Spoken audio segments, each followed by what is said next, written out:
أعمالنا من يهدي الله فلا مضل له ومن يضلل فلا هادي له وأشهد أن لا إله إلا الله وحده لا شريك له وأشهد أن محمدا عبده ورسوله يا أيها الذين آمنوا اتقوا الله حق تقاته ولا تموتن إلا وأنتم مسلمون يا أيها الناس اتقوا ربكم الذي خلقكم من نفس واحدة وخلق منها زوجها وبث منهما رجالا كثيرا ونساء اتقوا الله الذي تساءلون به والأرحام إن الله كان عليكم رقيبا يا أيها الذين آمنوا اتقوا الله وقولوا قولا سديدا يصلح لكم أعمالكم ويغفر لكم ذنوبكم ومن يطع الله ورسوله فقد فاز فوزا عظيما أما بعد فإن أصدق الكلام كتاب الله وأحسن الهدي هدي محمد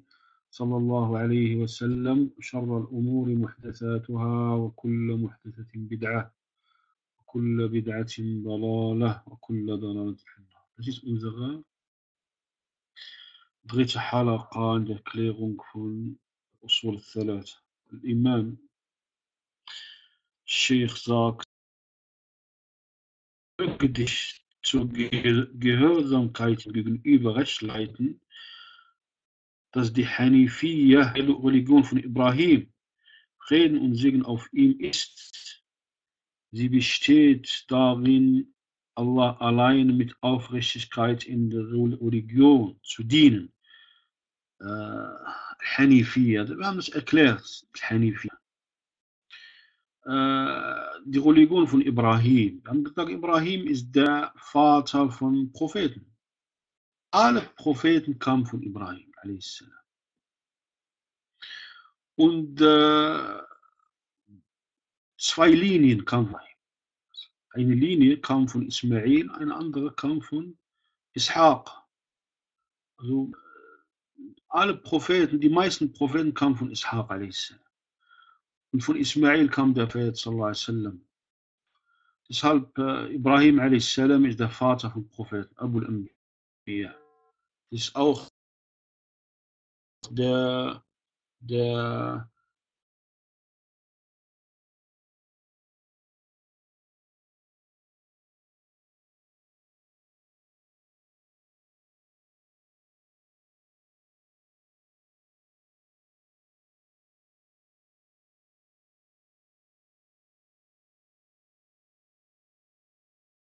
Jetzt hört mich.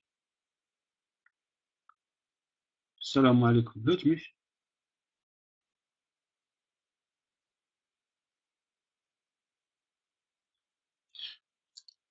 Moment.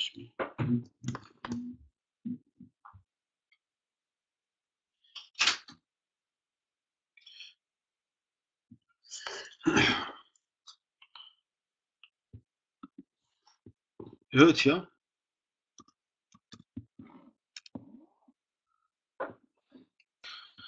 Also redet über Ibrahim a.s. Redet über Ibrahim. Ibrahim, Allah sagt über ihn im Koran, Inna Ibrahim kana Ummah. Ummah, das Wort Al-Ummah hat viele Bedeutungen. Davon Al-Imam, der Führer. Und davon die Gemeinschaft. Ibrahim, er war Imam, war Gemeinschaft. Ibrahim a.s., der war ein Führer in Al-Haqq. Und du sagst Imam. Du sagst Imam. Wenn du Imam sagst, kann das in Al-Haqq, kann in Al-Batil. Aber wenn du sagst Ummah, das ist ein Imam. Du kannst nicht zu jemandem. Du sagst jetzt, Lenin ist ein Imam. In Al-Batil. Kommunismus. Der Marx ist ein Imam. Das ist, Leute folgen ihm. Er hat Ideen, hat Ijtihad, Anstrengung. Er denkt nach und er realisiert eine Idee. Er bringt eine Idee zur Welt. Das ist ein Imam, aber in Al-Batil. Und es gibt Imam in Al-Haqq. Ibrahim ist ein Ummah, ein Imam in Al-Haqq. Deshalb die Geschichte von Ibrahim mit seiner Gemeinschaft, das Thema von dieser Geschichte war Tawhid. Die Leute von Ibrahim, sie haben Sterne angebetet. Sie haben auch Status angebetet.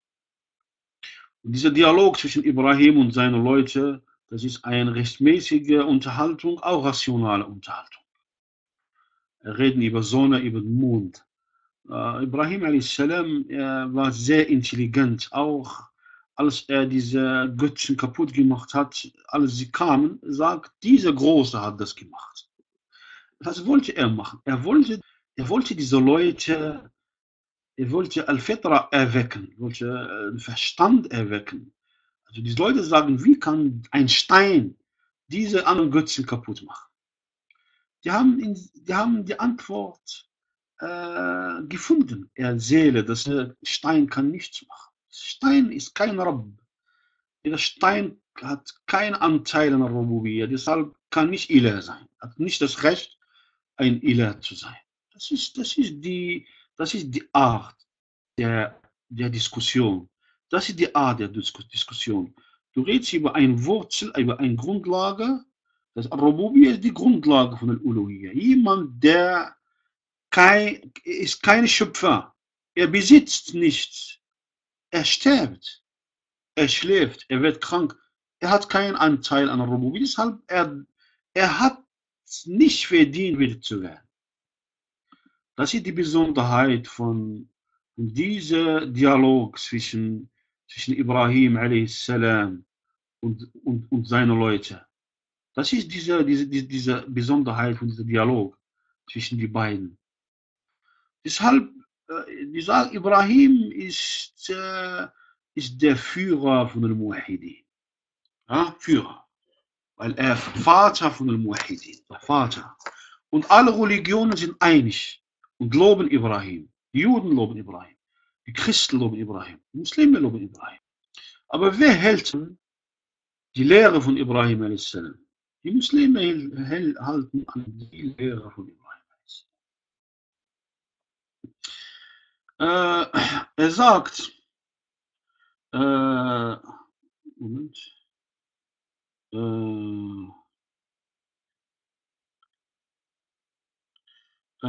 sie besteht, also Hanifiyya, besteht darin, Allah alleine mit Aufrichtigkeit in der Religion zu dienen. Das ist das Thema der Existenz.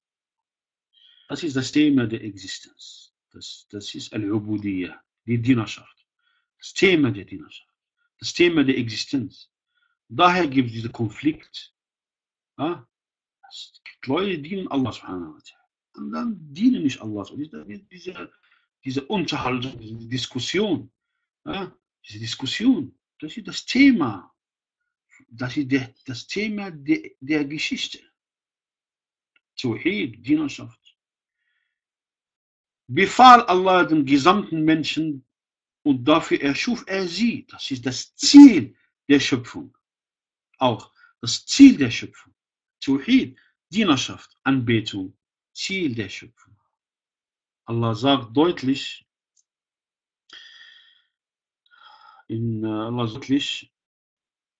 وَمَا خَلَقْنَا وَالْإِنسَ إِلَّا لِيَعْبُدُونَ. Und ich habe die Djinn und die Menschen nur dazu erschaffen, damit sie mir dienen. Die Menschen und Al-Jinn, Al-Thaqalain, das sind die beiden Geschöpfe, die Verstand haben und beauftragt sind. Die haben einen Verstand, sind beauftragt. Ja? Auch unser Prophet kam auch zum Al-Jinn. Ja?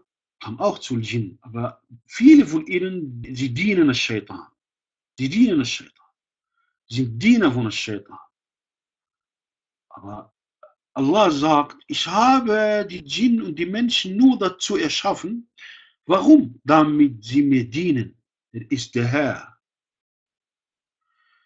Er ist der Herr, der Schöpfer, der Besitzer, der Organisierer, der Versorger. Er besitzt die Macht. Das wissen wir alle. Alle wissen das. Bedeutung von mir dienen ist Allahs Einheit, Tawhid zu verwirklichen. Und das ist eine große Ehre. Tawhid. Man ist ein Diener von Allah subhanahu wa ta'ala, nicht von Menschen oder von Shayatin. Ein Diener von Allah subhanahu wa ta'ala. Das ist eine große Ehre. Ja? Das ist eine große Ehre. Und das Gewaltigste, was Allah anbefahl, ist der Tawhid. Diese besteht darin, die Anbetung ausschließlich Allah zu widmen. Und das Gewaltigste, was er verbot, ist es Schirk. Ist es Schirk, Polytheismus. Du weißt, dass Allah ist der Herr, der Schöpfer. Die schönsten Namen besitzt er. Und trotzdem, man betet anderen Geschöpfe. Wie anderen Geschöpfe, die sterben. Die sind schwach. Und die schlafen, die werden krank. Die besitzen nichts. Die werden alles verlassen. Nämlich jemand anderen neben ihm anzubeten. Der Beweis dafür ist seine Aussage: وَاعْبُدُوا اللَّهَ وَلَا تُشْرِكُوا بِهِ شَيْئًا, und dient Allah und gesellt ihm nichts bei. Also das ist die Deutlichkeit von diesem Thema, von Tawhid. Das ist das Thema Tawhid. Tawhid, das ist, es gibt eine Übereinstimmung zwischen Al-Fitra und Tawhid. Al-Fitra erkennt Tawhid. Tawhid ruft Al-Fitra. Der Mensch, er fühlt, das sieht selbst, wenn er Tawhid durchführt. Das bedeutet, dass er bekommt Ruhe, wenn er Allah dient, Tawhid. Wie viel Geschöpfe willst du anbeten? Deine Seele, wie viel Geschöpfe willst du anbeten? Wie viel? Sieh doch Al-Mushrik, wie er lebt. Al-Mushrik, er sagt, ich leugne Tawhid, aber er hat viele Götter. Erster Gott ist seine Seele, sein Hawa, seine persönliche Neigung. Und Allah, was er anbetet. Diese Götzen sind verschiedene Arten. Und Tawhid, Schirk wurde auch entwickelt mit der Zeit. Er sagt, die 3 Grundlagen, die gewusst werden müssen.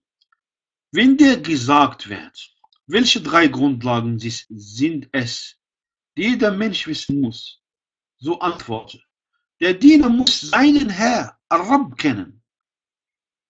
Kannst du dir vorstellen, dass jemand, er lebt auf dieser Erde und er kennt nicht seinen Rabb. Also bedeutet, wenn jemand seinen Vater nicht kennt, das ist ein großes Problem. Es gab einen Sahabi, heißt Hudhafa. Er kannte nicht seinen Vater. Prophet sallallahu alaihi wasallam eines Tages, Sahaba haben ihn gefragt und er war sehr wütend. Er stand auf dem Mem, fragt, was er wollte. Er war sehr wütend. Fragt, was er wollte. Und stand ein Sahabi und sagt zu ihm, Hudhafa sagt zu ihm: Wer ist mein Vater? Wer ist mein Vater? Also er fragt ihn in diesem schwierigen Zustand. Der Prophet war wütend. Er sagt zu ihm: Wer ist mein Vater? Also wenn jemand seinen Vater nicht kennt, das ist ein Schmerz in der Welt. Man kennt nicht seine Wurzel. Aber was sagen wir über jemanden, er kennt nicht seinen Herr. Er kennt nicht seinen Rabb. Er kennt nicht denjenigen, der ihn erschaffen hat. Oder er erkennt ihn und er verleugnet ihn. Das ist ein großes Problem. Der Diener muss seinen Herr, Rabb, kennen. Das Wort Rabb, viele Bedeutungen. Das Wort Rabb hat viele Bedeutungen. Und von Bedeutungen von Rabb, das ist sehr wichtig, Bedeutungen von Rabb, der Erzieher. Allah subhanahu wa ta'ala ist der Erzieher. Al-Murabbi. Er erzieht seinen Diener mit 2 Arten der, der Erziehung. Also er erzieht seinen Diener mit der Offenbarung und er erzieht seinen Diener mit der Versorgung. Und das ist Wasser und Offenbarung. Auch in dem Koran viele Ayat, Hadith, Sunnah, wenn Allah Wasser erwähnt, auch die Offenbarung. Prophet sallam erwähnt Wasser. Ein Wasser kam runter zu einer Erde, zu einem Boden. Ja, den Hadith ist bekannt. Er meint mit dem Wasser Offenbarung. Und das Wasser bezeichnet das Leben des Körpers. Also durch das Wasser kommen die Pflanzen raus. Durch die Offenbarung wird das Herz lebendig. Ja? Deshalb du findest, die besten Engel ist Jibril und Mikael. Ja? Allah erzieht seinen Diener mit der Versorgung. Für Versorgung vom Essen, er futtert ihn, und Versorgung der Offenbarung. Al-Wahi, Al-Wahi, das Herz wird lebendig durch Al-Wahi, durch die Offenbarung, durch Al-Quran. Quran beeinflusst die Berge. Quran ist Allahs Wort. Quran ist Wunder. Quran ist Leben. Quran ist Heilung. Quran ist Genuss. Ja? Das Problem, jetzige Muslim, er versteht nicht, was der Koran ist. Er sagt Allahs Wort. Er kennt das. Aber was ist die Beziehung zwischen dem Muslim und dem Koran jetzt? Die lesen das, wenn jemand stirbt. Und das Problem, sie wollen nicht den Koran verstehen. Sie wollen nicht den Koran verstehen. Weil, wenn du redest über das Verständnis von, du redest über Wissen, Al-Ilm. Al-Ilm, Koran ist Ilm. Allahs Wort ist Ilm. Deshalb, Al-Koran braucht man das Wissen. Es gibt einen Teil von dem Koran, was jeder versteht. Jeder versteht. Ein Teil von dem Koran, jeder Mensch, der versteht das. Du kannst auch Übersetzung, du verstehst einen Teil von dem Koran. Du verstehst, deshalb viele Leute werden Muslime, wenn sie den Koran lesen. Auch Übersetzung. Es gibt einen Teil, wo alle Leute es verstehen. Es gibt einen Teil, du verstehst das, wenn du studierst. Je mehr du studierst, desto wirst du mehr verstehen. Es gibt einen Teil, was nur Allah weiß. Das ist die Vollkommenheit der Bedeutung. Wie Allah ist. Wie seine Eigenschaften. Wie seine Taten. Wie hört Allah. Wie sieht Allah. Wie liebt Allah. Das ist nicht wie bei einem Geschöpf. Wenn du liest, der Mensch, wenn du liest, yuhibbuhum wa yuhibbuna. Er liebt sie und sie lieben ihn. Der Mensch liebt. Der Berg von Uhud liebt. Die Tiere lieben. Und die Engel lieben auch. Aber sind diese Geschöpfe gleich? Nein. Die Geschöpfe sind nicht gleich. Ein Berg ist nicht ein Mensch. Und ein Engel ist nicht ein Mensch. Und ein Tier ist nicht ein Mensch. Aber sie lieben. Weil die Wesen verschieden sind, die Eigenschaften sind auch verschieden. Was sagen wir über den Unterschied zwischen Allah und Geschöpf? Er liebt. Aber wie Allah liebt, das weiß nur er. Es gibt keinen Bericht. Allah hat uns nicht berichtet, wie. Das ist nicht das Thema jetzt. Das ist nicht das Thema der irdischen Leben. Nein, nicht das Thema jetzt. Das Thema ist das Tawhid. Das ist das Thema. Koran. Die muss sein Herr kennen. Rabb. der Erzieher, der Schöpfer von der großen Bedeutung von Rabb, der Schöpfer. Der Schöpfer. Und diese Tat der Schöpfung kann nur Allah. Deshalb, um den Mensch zu erklären, du kannst nur sagen, das ist ein Tat der Schöpfung. Das ist eine Tat von Allah. Deshalb, wenn du jetzt sagst, wie jemand ein Materialist, kannst du mir das Hand von einem Mensch beschreiben? Er sagt, ja, da gibt es Haut, gibt es Blut, gibt es Nerven, gibt's Knochen, gibt es Fleisch. Das ist Materialismus. Er hört auf dann zu reden. Aber wenn du ihm sagst, kannst du mir das Hand von Michelangelo beschreiben oder von Leonardo da Vinci beschreiben? Er kann das nicht beschreiben, weil diese Tat von diesem Künstler, das ist eine der Seele. Und dieser Raum der Seele kennt nicht der Materialist, kann das nicht erklären. Ja, das ist eine Tat der Schöpfung. Das ist ein Stoff des Himmels. Diese Seele kommt aus dem. Ja, das ist diese große Tat. Die Schöpfung. Niemand kann das machen. Niemand.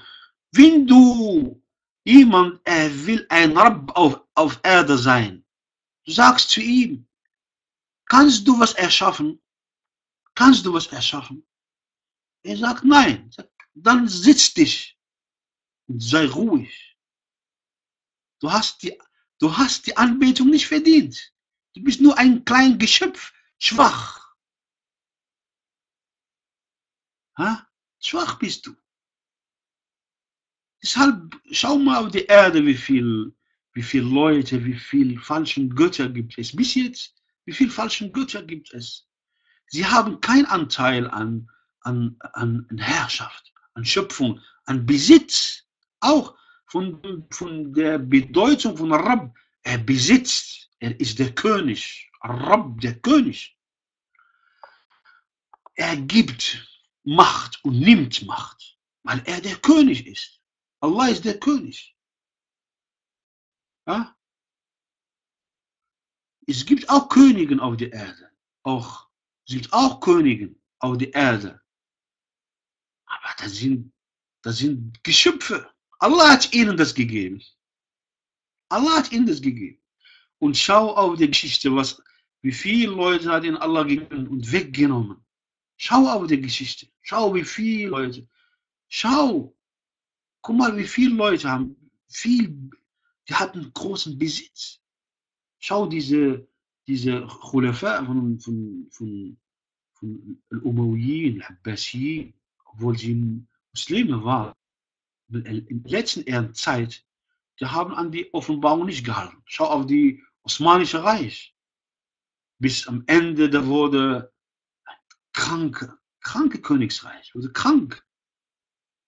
Durch Unrecht, durch viele falschen Taten. Schau mal auf Napoleon, schau mal auf Alexander der Mazedonier. Wie viele haben Frauen? Schau, wie viele Leute haben diese Königin von Seba. Schau auf die Geschichte. Bleibt. Bedeutet, das sind Königen, die Geschöpfe sind. Allah gibt ihnen das und nimmt das weg.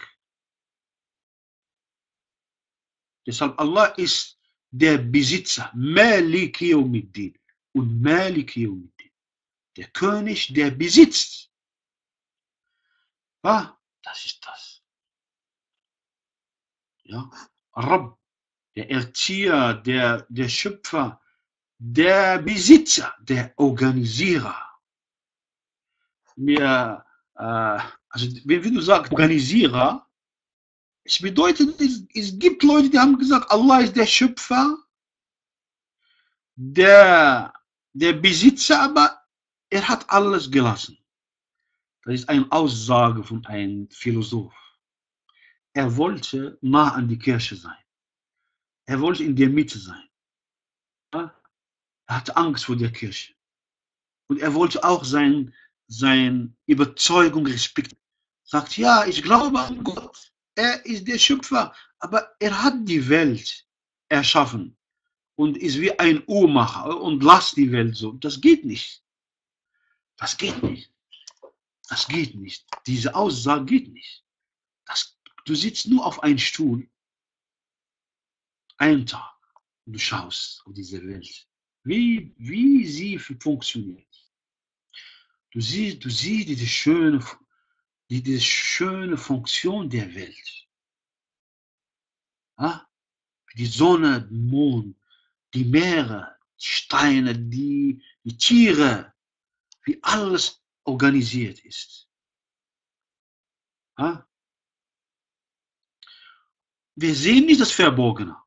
Stell dir vor, Allah subhanahu wa ta'ala würde dir erlauben, das Verborgene zu sehen. Das siehst du Engel. Du siehst viele Engel, wie sie viele Sachen organisieren. Durch Allahs Befehl. Was für Welt ist das? Was für schöne Welt ist das? Was für große Welt ist das? Allah organisiert das alles. Das ist die Bedeutung von Rabb. Rabb. Da kommt jemand und sagt, ich bin, was bist du? Nichts bist du. Bist ein Lügner bist du. Bist ein schwacher Mensch. Bist du. Nichts bist du. Da muss sein kennen. Das ist ein Zweck von Al-Quran. Dass wir Allah kennen. Dass wir Allah kennen. Das ist ein Zweck. Du liest Al-Quran, um Allah zu kennen. Das ist sehr wichtig. Man muss Al-Quran lesen, um Allah subhanahu wa ta'ala zu kennen. Also er sagt, Ar-Rabb kennen. Seine Religion, Ad-Din. Ad-Din. Ad-Din. Das Wort Ad-Din hat keine Übersetzung. Weil die Religion auf Deutsch, auf Französisch, auf Englisch, das ist eine Beziehung zwischen einer Person und seinem Herr. Aber Ad-Din in den Islam, das ist was anderes. Ad-Din ist ein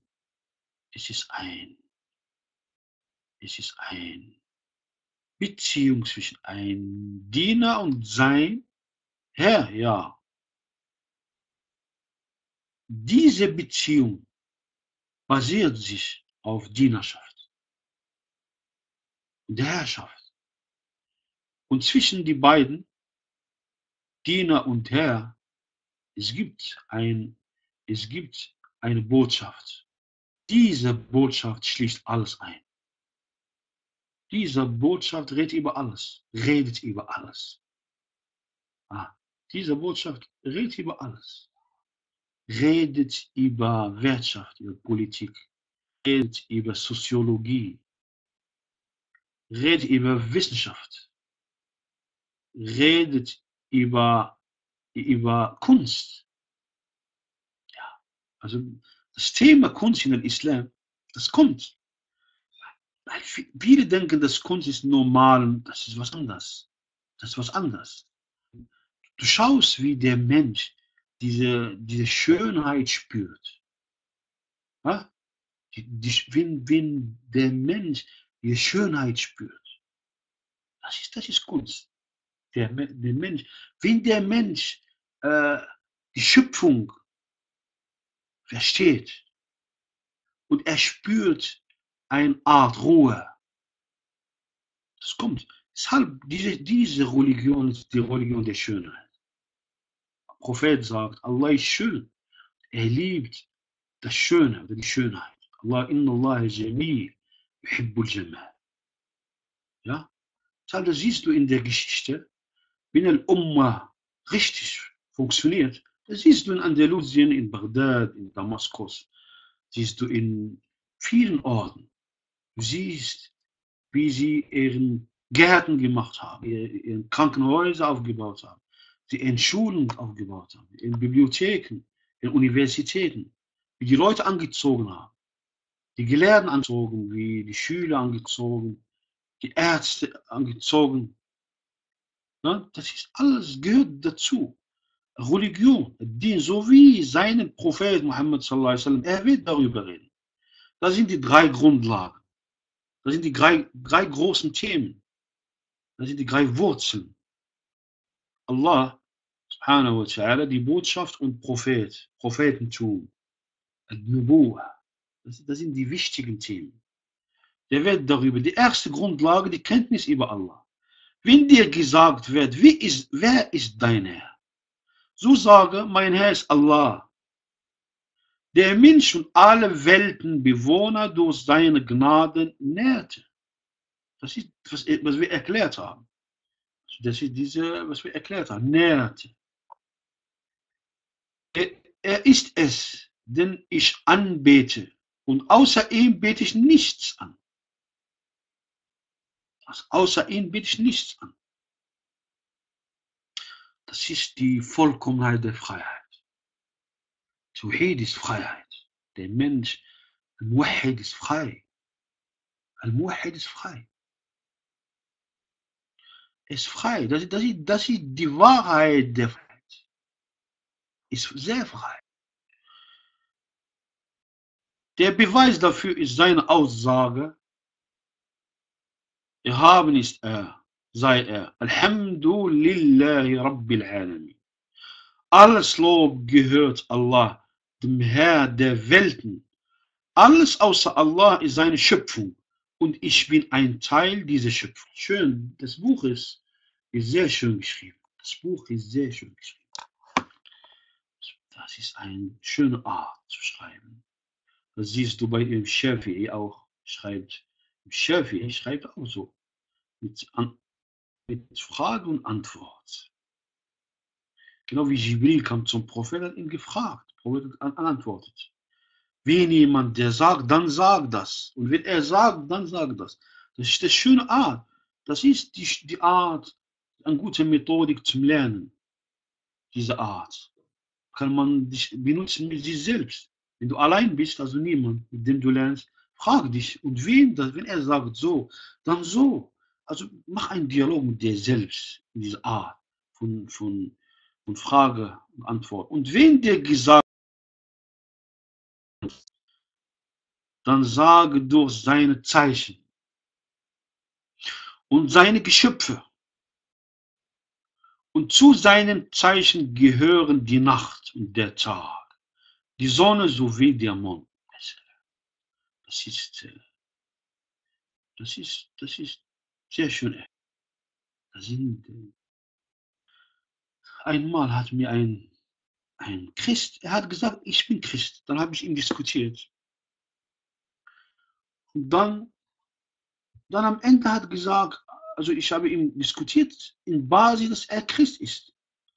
Danach sagte er, und wo ist dein Herr? Zeig mir deinen Gott. Ich habe gesagt, bist du nicht mehr Christ? Er sagt, zeig mir dein Gott. Ich habe gesagt, komm mit draußen.